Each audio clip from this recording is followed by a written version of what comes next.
El fetichismo es algo que más o menos se ve principalmente en la psicología. Sin embargo, ahora lo voy a utilizar aplicado, el fetichismo aplicado, no el fascismo, el fetichismo, aplicado a la religión. Ese fetichismo aplicado a la religión se puede también llamar idolatría. La idolatría es cuando cuando hay ciertas personas que dicen que algunos objetos o algunas personas tienen un poder sobrenatural. Esto es sumamente interesante, sumamente interesante. Hay personas dentro de las iglesias cristianas. La iglesia cristiana en general está compuesta por 3 grandes iglesias: la ortodoxa, católica y protestante. Dentro de las iglesias cristianas existe una inmensa cantidad de personas que practican idolatría de manera consciente o inconsciente. Estas personas que lo practican le otorgan ciertos poderes sobrenaturales a esos objetos, a algunos objetos o también a algunas personas. Pero el ejercicio no llega hasta ahí, sino que va un poco más allá, diciendo que esos objetos o esas personas tienen poder verdaderamente y por lo tanto lo creen. Cuando lo creen es que entonces han depositado su fe en esos objetos y en esas personas también. Por eso, cuando las personas tienen fe a través de la idolatría, ocurren una serie de actitudes, de comportamientos, de pareceres, como por ejemplo, visitan y practican diferentes tipos de brujería, ¿verdad? Dentro de ese espectro hay una serie de cosas que va, por ejemplo, ¿quieres saber cómo te va a ir en el trabajo?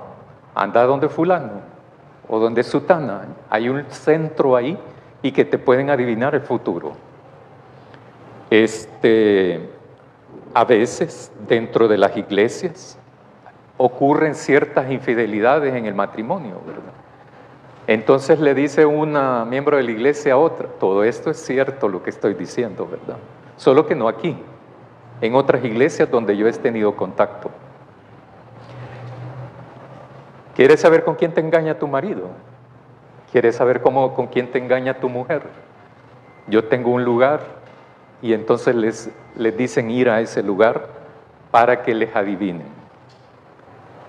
Esta persona no se cura, claro, no se cura porque alguien les hizo un mal. Y por lo tanto hay que ir a esos centros para que te identifiquen qué mal es y entonces puedan ayudarte al respecto. Y he escuchado, ¿verdad?, a gente decir que el mal salió con un sapo porque se lo sacaron de adentro, o de una cabra o de un cabro. Todos son negros. Es bien curioso eso, ¿verdad? Toda esa clase de cosas. Pero hay otra, esos solo son ejemplos, ¿verdad? Pero dentro de dentro de las cuestiones mágicas, santería o brujería, hay una diversidad de ejemplos y especialidades que seguramente muchos de ustedes conocen, porque lo han leído, supongo, igual que yo, por supuesto. Visitan y obedecen, también como ejemplo de idolatría, visitan y obedecen a pseudos profetas, bendecidos, pseudos profetas, porque son ungidos de Dios, santos o profetas que sanan de cualquier tipo de enfermedad. Siempre sanan todo, cáncer, etcétera, ¿verdad? Gripe, lo que sea. Hay una serie de lugares así. Yo les he contado varias veces que en los años 90 yo llegué a trabajar en un municipio donde había una gran cantidad de centros como ese, ¿verdad? ¿Eran centros espiritistas? No, eran de iglesias evangélicas. Y que te curaban de todo. Te adivinaban si los papeles iban a salir rápido de la visa. Te adivinaban con quién te engañaba tu cónyuge, etcétera, etcétera. ¿Cobraban ellos y ellas? Porque eran hombres y mujeres, ¿verdad? No cobraban. Lo que sea, abro comillas, su voluntad, cierro comillas. Cargar, ponerse ciertos objetos, porque hay un lugar que no me reservo el nombre porque está siendo grabado todo esto, ¿verdad? Entonces, pero hay un lugar que te entregan cuando estás adentro una tarjeta. Y lo voy a decir así, con 5 puntas, porque no puedo decir más, ¿verdad? Si tú te colocas esa tarjeta en una posición determinada, repele las malas vibras de cualquier persona. Cuando das la mano, te tienes que poner la izquierda, porque no la derecha, ¿verdad? No sé por qué. Se la pones aquí en el ombligo y le das la mano a cualquiera, y la mala vibra no se va a pasar a tu cuerpo.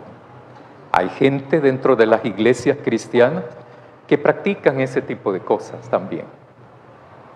El cargar entonces objetos de uno, creyendo, estar convencido de que esos objetos tienen ciertos poderes sobrenaturales o que han sido bendecidos por una persona especial, generalmente con un liderazgo nacional de una iglesia cristiana, piensan que eso te va a apartar del mal, te va a proteger de cualquier peligro o ninguna enfermedad, ni siquiera el moquillo, te va a llegar.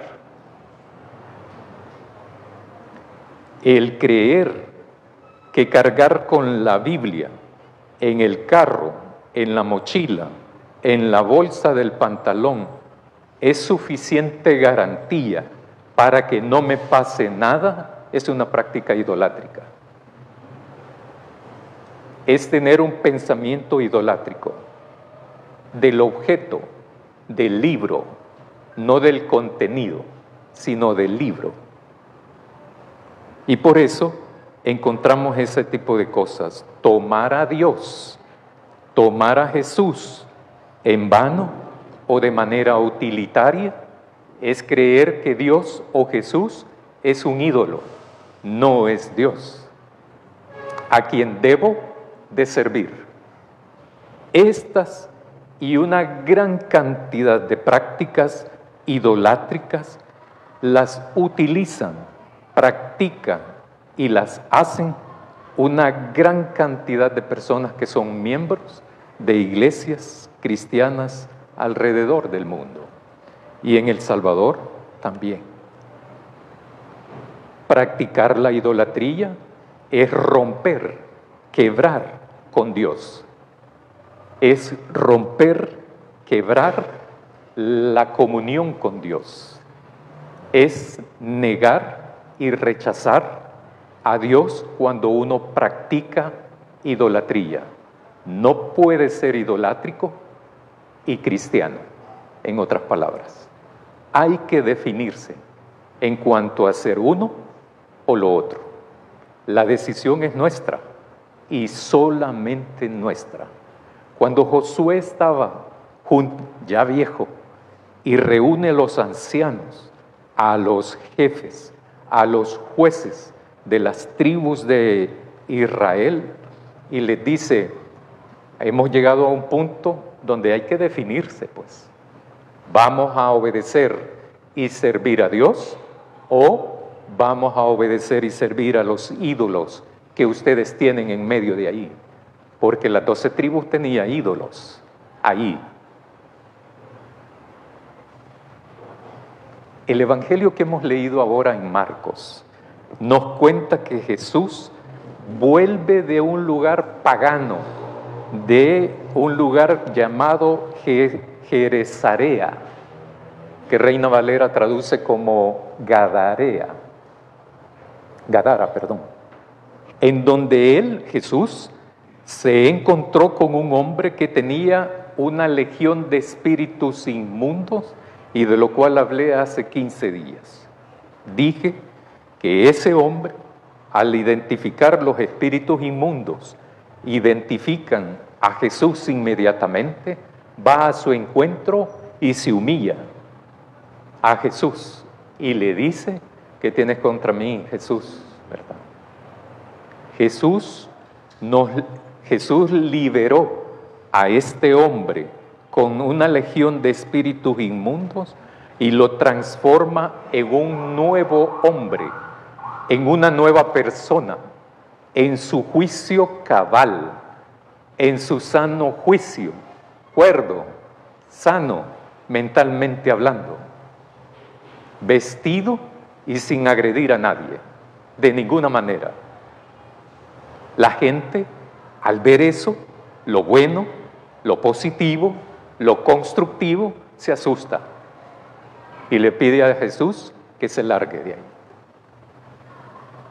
Jesús lo que hace con este hombre no es solamente sanarlo, transformarlo, entonces lo envía como un apóstol en la zona pagana llamada Decápolis, que está para ustedes en esta parte, porque aquí está Israel, Canaán, Palestina. Entonces, este hombre que antes dañaba a la gente y se dañaba a sí mismo porque tenía espíritus inmundos, ahora es enviado a su gente, a su familia, a contarle lo que ha hecho Jesús con él. Entonces, Jesús, dice Marcos en lo que empezamos en el versículo 21, Jesús se vuelve a embarcar y regresa a territorio palestino. Regresa a territorio israelita. Cuando la gente se da cuenta de eso, entonces llegan a acudir donde él, ¿verdad? La gente. Entre ellos va un hombre llamado Jairo, un hombre que no es cualquier hombre, porque para Marcos le resulta interesante dar una clase de más detalles para que podamos identificarlos. Entre la multitud entonces llega un hombre llamado Jairo, que es un principal de la sinagoga de esa región. Este hombre, Jairo, busca a Jesús y cuando se encuentra lo que hace es postrarse a Jesús. Y le expresa una necesidad. Tiene necesidad porque Jesús le acompaña a su casa para que sane a su hija, que tiene 12 años de edad, pero que está enferma. Jairo tenía la particularidad de que representaba no solamente a su familia, sino también representaba a la sinagoga. Eso es sumamente interesante, porque la gente de ahí es la gente que persigue después a Jesús. Sin regatear, sin hacérsela, sin picársela, Jesús va y lo acompaña rápido, con Jairo, a su casa. Pero como decía hace un momento el pastor Luis, esa cosa de la curiosidad trasciende la frontera, ¿verdad? Los salvadoreños somos así, pero estos son iguales también, ¿verdad? Entonces, llega Jairo, la multitud está ahí, llega Jairo, se postra, le pide a Jesús que vaya a sanar a su hija, y Jesús va y ahí va la gente. Ahí va la gente. ¿A qué va la gente? De metido. ¿Va? Porque no van a otra cosa, estorban. Si uno a veces no puede ayudar directamente, ayuda no estorbando. Uno tiene que ser consciente de eso. Jesús va con Jairo y entonces va la multitud. Es precisamente en ese momento cuando Marcos nos interrumpe el desfile, la marcha, que Jesús va con Jairo y la multitud, cuando Marcos nos cuenta que allí también va una mujer que ha estado enferma por 12 años. Ha estado enferma. Ha tenido una hemorragia 12 años. Ha gastado su dinero para curarse y no ha sido posible. Esta mujer, dice Marcos, que escuchó sobre Jesús. Eso no lo dice Jesús, lo dice Marcos. Ha escuchado sobre Jesús y se le ocurre que él, o sea Jesús, la puede sanar. Y va, y prueba. Se dispone entonces a ir por detrás para tocarlo. Esa información nos la dice Marcos. La mujer decide ir por detrás de Jesús para tocarlo. ¿Por qué la mujer se atreve, se arriesga tanto al ir en público y a tocar a Jesús por detrás y no como lo hizo Jairo de frente? Se fijaron en eso, ¿verdad? Jairo va de frente y entonces uno puede pensar, es que es hombre. Pero no es por eso. Ya vamos a ver por qué. ¿Por qué la mujer entonces se atreve, se arriesga tanto al ir en público y tocar a Jesús? La mujer padecía de flujo de sangre, una hemorragia, y por lo tanto la religión judía, para la religión judía era inmunda. En Levíticos aparece el rito para después, ¿verdad?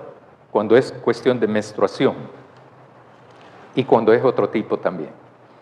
Hay ciertos pasos a seguir para ser entonces incorporada nuevamente a la sociedad con plenos derechos.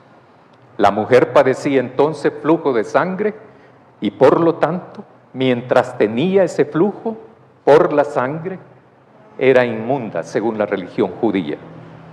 Si era inmunda, entonces debía de sanarse primero, solamente sanarse primero y después presentarse en público, porque siendo inmunda, todo lo que ella tocase se convertiría en impuro, en inmundo también.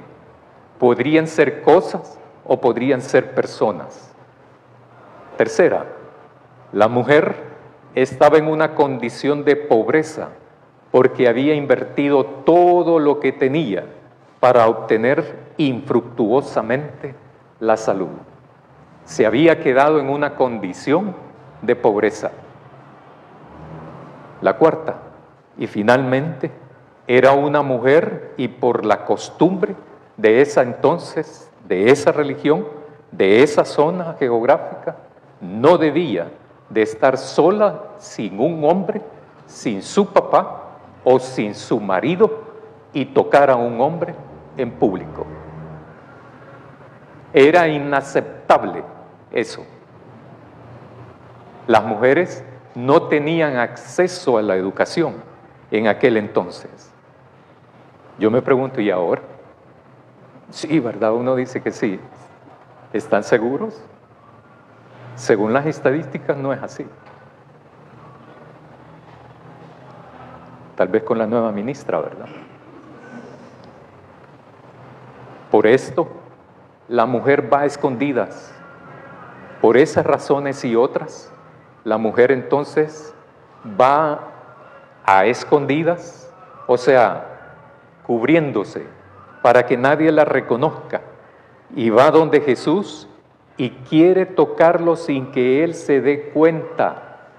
Quiere tocarlo la túnica, el manto, el trapo, lo que sea, porque según ella, tocando el trapo, se sanaba. Fetichismo. Es eso. Por eso es que la gente anduvo una época queriendo averiguar dónde estaba el vaso, la copa, lo que sea, el recipiente donde Jesús tomó vino la última cena, porque el tener ese vaso, copa, me iba a representar a ver qué bendición, ¿verdad? Fetichismo, o sea, idolatría. La cruz que tengo, que cuelgo, es de la madera de la cruz donde Jesús fue crucificado. Fetichismo, idolatría. Por esto, la mujer va donde Jesús y quiere tocarlo sin que Él se dé cuenta. Por eso dice, quiero tocar su manto, su túnica, su trapo. No lo quiere tocar a Él, quiere tocar el manto porque así voy a sanarme. Sin embargo, Jesús aprovecha la oportunidad para hacer visible a la persona más invisible en la multitud. Marcos nos cuenta que la mujer ha recibido sanidad. Fue en este momento, en ese preciso momento, que Jesús pregunta, ¿quién me ha tocado? La pregunta de Jesús no es, ¿quién tocó mi túnica, mi manto o mis trapos? ¿Quién me ha tocado? Y los discípulos que andan siempre cerca, ¿y a vos qué te pasa? Ves que la gente te está apretando y todo, ¿verdad? Y estás preguntando quién te tocó, quién te ha tocado. Solo quiero mencionar que esto, dentro de 15 días lo voy a terminar, ¿verdad? Esta es la primera parte. ¿Quién me ha tocado? Jesús lo que quiere es detener la marcha. La intención es detener la marcha, pero no es esa el propósito, en mi interpretación. No quiere detener la marcha solo por detenerla, pero sí quiere que todos sepan, los que andan con Él, quién es esa mujer que lo acaba de tocar.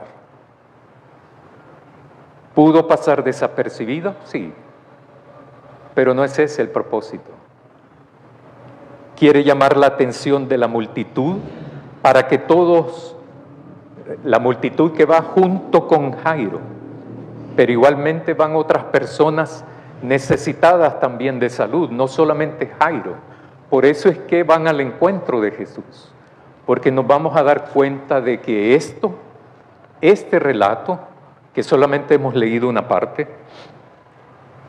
es de necesitados de Dios, necesitados de salud, los que acompañan a Jesús. ¿Por qué? ¿Por qué los que van aquí van junto con Jairo? Pero ¿por qué la mujer se esconde? ¿Por qué entonces Jesús detiene la multitud? Hay un dato que nos dice Marcos. Conocemos el nombre del hombre, Jairo. Conocemos que tiene familia, una hija enferma que tiene 12 años de edad. Conocemos que tiene una posición importante, influyente en ese pueblo por su condición de líder en la sinagoga y que tiene una necesidad, la salud de su hija. Esa es la información que nos da Marcos. ¿Y de la mujer qué sabemos? ¿Sabemos su nombre? No. No sabemos por qué. ¿Es que acaso no era persona? ¿O es por la importancia? ¿Tiene familia la mujer? No sabemos. ¿Por qué no sabemos? ¿Que acaso no era importante? Sí sabemos su condición de pobreza. Sí sabemos que tenía necesidad de salud. 12 años enferma. 12 años enferma. Esas son las cosas que uno tiene que ir reflexionando en la palabra. Y por eso detiene Jesús a la multitud. Porque a nadie le ha importado la mujer. Como es Jairo, vámonos. ¿A quién invitaron? Jairo solo invitó a Jesús. Los demás se van, ¿verdad? ¿Por qué? Como es importante, es conocido. Entonces Jesús detiene la marcha. Detiene la marcha. Y para que todos pongan atención a la mujer. Y entonces Jesús, ¿quién me ha tocado? Y los discípulos, ¿verdad? Oh, ¿qué te pasa? Como dirían ahora, estás loco. Todos te aprietan y vos. No es ese el punto. El punto es que quiere ser visible a la mujer invisible. Invisible por la religión e invisible también por la sociedad palestina o cananea, pero no por Jesús. Jamás para Jesús somos invisibles, independientemente de la condición económica, social que tengamos nosotros como seres humanos. Jesús nos libera. Jesús libera también a esta mujer. ¿Libera a esta mujer de qué? De la salud, de la enfermedad. 12 años en un martirio. Todos los que han tenido enfermedades así pueden dar fe de eso, ¿verdad? Que es una negación a ser humano, una negación a ser socialmente posible, productivo y mantener relaciones saludables también. Jesús detiene entonces la marcha de la gente. ¿Quién me ha tocado? Y la mujer lo que hace, atemorizada porque quizás Jesús la va a regañar. No, si eso es lo menos. Lo que le va a caer es lo que también ella posiblemente teme. Le confiesa todo, le dice la verdad y le dice, está bien, levántate, tu fe te ha salvado, marcha. Y continúa el viaje, sin reprimendas, sin discursos moralistas, sin rabietas. No es que yo soy más importante, ¿verdad, Jesús? Yo soy más importante para ver ese tipo. No va. Nadie sobra, nadie falta para el reino de Dios. Dios nos libera para poder entonces ser parte de este reino que todavía es necesario proclamar. Amén.